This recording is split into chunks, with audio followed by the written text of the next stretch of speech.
Hi everyone, today we're going to be checking out pushrod suspension and how to build it. This car I'm driving has pushrod suspension in both the front and rear, and is independent for each wheel.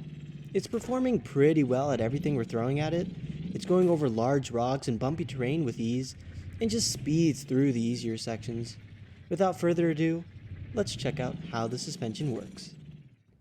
Now that I'm back in the studio, I can properly show you guys how the suspension works. The pushrod suspension we'll be looking at today is a twist on the traditional double wishbone suspension. These two yellow beams represent the double wishbone, and this long red cantilever system is the twist I mentioned earlier. Over here, you can see the difference between the traditional double wishbone suspension and the pushrod type I'm showing you today. It all has to do with the placement of the suspension. Traditional is on the left and pushrod is on the right. The traditional suspension takes a lot of vertical space, but not a lot of horizontal space, and on top of that, it does not need a complex cantilever system in order to function. The pushrod suspension, however, is exactly the opposite. It takes less vertical space but a lot of horizontal space, but requires a complex cantilever system in order to function. So why would you want to build a pushrod style suspension over the traditional one? Well, it's mostly for looks, and showing off your engineering skills, but it can also give you more suspension travel. Allow me to demonstrate.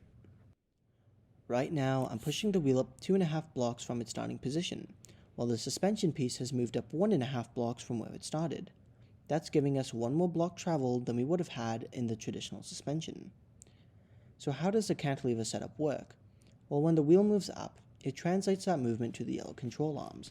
This then moves to the first red arm, which moves the second red arm towards the middle of the chassis. That movement then gets converted into rotational movement by the bearing on the chassis right here. Finally, the suspension piece then gets compressed due to the rotational movement. Now let's get right into the tutorial.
Okay, thank you guys so much for watching. Make sure to like, subscribe, and I'll see you all in the next one. Bye-bye!